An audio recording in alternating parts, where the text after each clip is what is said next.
जय श्री श्याम, जय मनोना धाम। आप सभी श्याम भक्तों का एक और नई वीडियो में स्वागत है। आज मैं उन श्याम भक्तों के लिए बहुत ही ज़्यादा महत्वपूर्ण जानकारी देने वाला हूं, जो श्याम भक्त 21 नवंबर से लेकर के और 10 दिसंबर तक आना चाहते हैं। तो आपको इन दिनों में महाराज जी कब कब मिल पाएंगे और कब कब नहीं मिल पाएंगे, ताकि आप लोगों को आशीर्वाद भी मिल जाए और आपकी जो भी बीमारियां हैं वो ठीक हो जाएं। काफ़ी लोग पूछते हैं कि यहाँ पर बीमारियां वाकई ठीक हो जाती हैं कि नहीं। आज आप लोगों को बहुत ही अच्छी तरह से बताने वाला हूँ कि यहाँ आकर के अपनी बीमारियां कैसे ठीक कर पाओगे, यहाँ कैसे आओगे, कौन से दिन कम भीड़ देखने को मिलती है और कौन से दिन ज़्यादा भीड़ देखने को मिलती है, किस किस दिन महाराज जी बैठते हैं और किस किस दिन महाराज जी नहीं बैठते हैं। टोटल खर्चा आपका कितना आएगा भाई, और कहाँ जा करके श्याम जल पड़वाओगे, कहाँ प्रसाद चढ़ाओगे, कहाँ प्रसाद नहीं चढ़ाओगे। क्योंकि जब ज़्यादा भीड़ होती है तो काफ़ी ज़्यादा कठिनाइयों का सामना करना पड़ता है। अगर यह वीडियो आप लोग देख लेंगे फुल, तो भाई कोशिश यही रहेगी कि आपको ज़्यादा पछताना नहीं पड़ेगा वहाँ जा करके। क्योंकि यहाँ पर भाई 1 लाख श्रद्धालु तो नहीं आते हैं, बल्कि भाई 10-20 हज़ार तो लोग हर रोज़ आते ही हैं। तो बुधवार और बृहस्पतिवार महाराज जी नहीं बैठते हैं, बाकी की सभी दिन बैठते हैं। आप लोग कभी भी आ जाएं। अब आने के लिए सबसे अच्छी व्यवस्था कैसे रहेगी भाई? आना तो आपको मनोना धाम ही पड़ेगा, चाहे तो अपनी बाइक से आ जाओ या कार से आ जाओ या फिर ट्रेन से आ जाओ। ट्रेन का मैं बता देता हूँ आप लोगों को। भाई ट्रेन जो मिलती है, उतरते हो आप लोग आंवला उतरोगे आके या फिर बरेली। आंवला आपको थोड़ा नजदीकी पड़ जाएगा, लगभग 4 से 5 किलोमीटर दूर। बरेली आपको लगभग 40 से 45 किलोमीटर दूर पड़ेगा। तो आप जहाँ भी उतरना चाहें वहाँ उतर सकते हैं। उतरने के बाद आप लोगों को यहाँ आना होगा मनोना धाम। भाई आओगे, फिर काफ़ी लोगों को टेंशन रहती है कि हम अकेले आए घर से और हमारे मम्मी पापा बहन भाई घर बैठे, उनको आशीर्वाद कैसे दिलाएं। तो उनका केवल एक वीडियो बना लाना या फिर फोटो खींच लाना, और उनके नाम का श्याम जल भी पड़वा सकते हो। श्याम जल की बोतल अपने लिए अलग लेना और जिसके लिए पड़वाना चाहते हो उसके लिए अलग लेना। जब महाराज जी के पास आप लोग पहुँचे तो कहना कि ये महाराज जी हमें श्याम जल, मतलब बता देना अपने लिए पड़वाना चाहूँ तो अपने लिए, और कि घर पे हमारे मम्मी पापा बहन भाई जो भी है उनका फोटो दिखा देना, इनके लिए श्याम जल पढ़ के दे दें। तो उन्हें घर जाके पिला देना, इससे भी एक अच्छा खासा फायदा होता है और वहाँ घर बैठे वहीं पर आशीर्वाद मिल जाएगा। इसके बाद डाउट रहता है कुछ लोगों का कि लाइन में, महाराज जी वाली लाइन में पहले लगें या फिर मंदिर में दर्शन पहले करें। तो उन लोगों को बता देता हूँ, पहले महाराज जी से आशीर्वाद ले लो, क्योंकि महाराज जी से आशीर्वाद लेने में टाइम लगता है, मंदिर में दर्शन करने के लिए बहुत ही कम टाइम लगता है। और सुबह लगो, लगभग 5 बजे, 6 बजे, 7 बजे, 8 बजे लाइन में लग जाओ। अगर इस टाइम पे अगर आप लोग लग जाते हो तो आपका नंबर बहुत ही जल्दी आ जाता है, अन्यथा अगर लेट लगते हो तो आपका नंबर लेट ही आएगा। भाई वो लोग ध्यान देंगे जो लोग यहाँ पर पहली बार आ रहे हैं या फिर काफ़ी दिनों बाद आ रहे हैं, उनके लिए कुछ ज़्यादा जानकारी है नहीं, तो उन लोगों को बता देता हूँ। आप लोग यहाँ आने के बाद भाई करना क्या होगा, सबसे पहले महाराज जी वाली लाइन में लगना, क्योंकि यहाँ पर 3 लाइनें लगती हैं। एक महाराज जी से आशीर्वाद लेने की, दूसरी लाइन खाटू श्याम बाबा के मंदिर में प्रसाद चढ़ाने की, और तीसरी लाइन लगती है टोकन वालों की। टोकन उन्हीं लोगों को प्राप्त होते हैं जो लोग चल नहीं पाते हैं और खड़े नहीं हो पाते हैं, जैसे कि व्हील चेयर पे रहते हैं या फिर भाई चलने में बहुत ही ज्यादा कठिन परिश्रम करना पड़ता है, मतलब घातक बीमारियां होती हैं, उन लोगों को टोकन लेने होते हैं। तो सबसे पहले आप लोग लगेंगे महाराज जी वाली लाइन में। महाराज जी वाली लाइन में लगोगे तो ध्यान रखना श्याम जल की बोतल पहले ही ले लेना और अपने कुछ खाने पीने की व्यवस्था भी कर लेना, ताकि आप लोगों को बाद में लौट के लाइन में से नहीं आना पड़े। क्योंकि अगर वापस लौट के आते हो तो आपका टाइम इतना ज्यादा बर्बाद होता है, बहुत ज्यादा।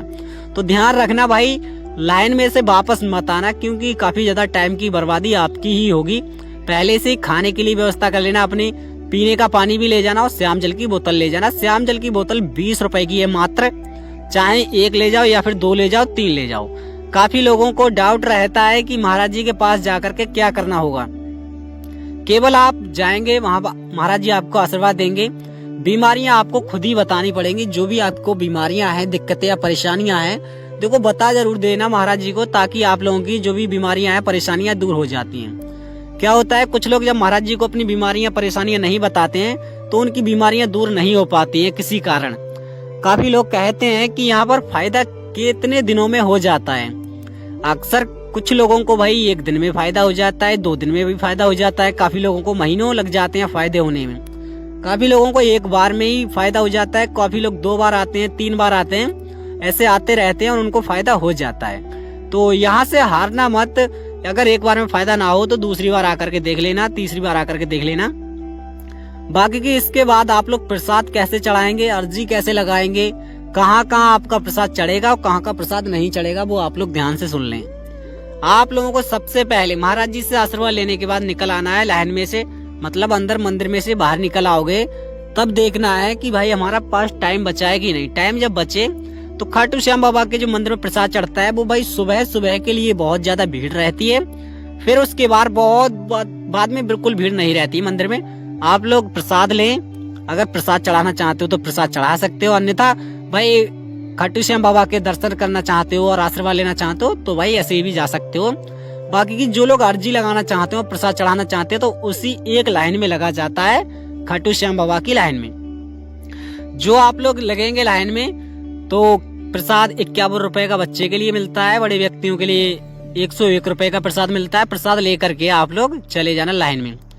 एक बात और कह देता हूँ, अगर यह वीडियो आप लोग फुल देख लेंगे तो आपकी समझ में अच्छी तरह से आ जाएगा, क्योंकि मैं हर रोज आप लोगों को अपडेट देता रहता हूँ ताकि आप लोगों को कोई परेशानी ना हो।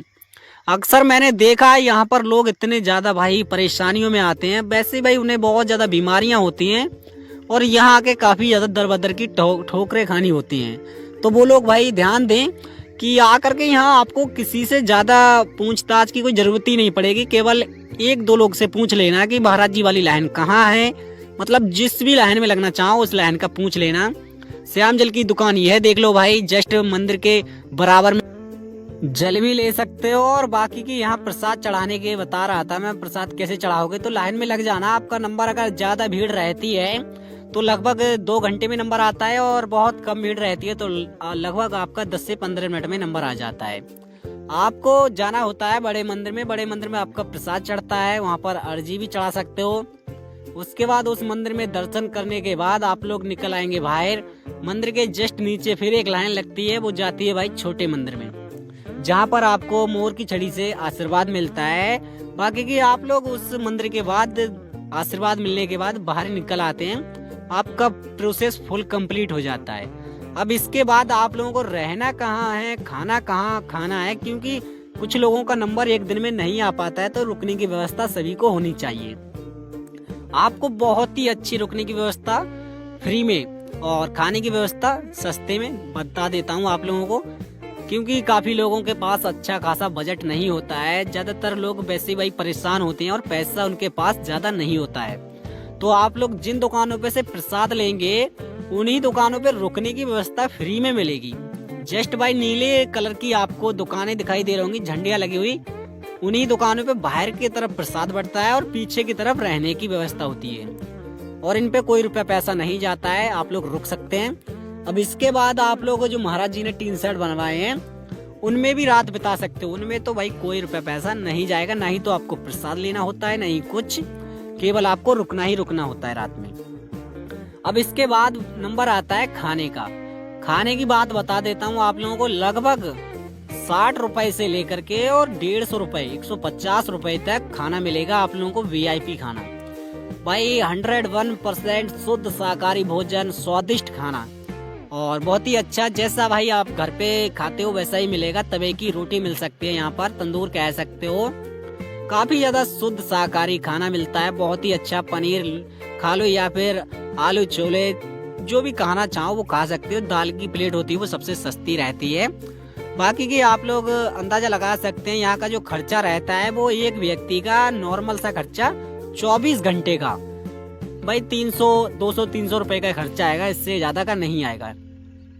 अब भाई अगर VIP जगह रुकना चाहते हो, जैसे कि VIP होटल में, VIP रेस्टोरेंट में खाना चाहते हो, तो उस जगह का खर्चा लगभग भाई 100-200 रुपये और बढ़ जाएगा, क्योंकि जो कमरे का किराया रहता है एक व्यक्ति का लगभग 200 रुपये का रहता है 1 नाइट, मतलब 24 घंटे का। इसके बाद आप लोगों का कोई ज़्यादा खर्चा नहीं आता है, क्योंकि यहाँ का जो पुलिस प्रशासन है वो भी आपकी सहायता करेगी।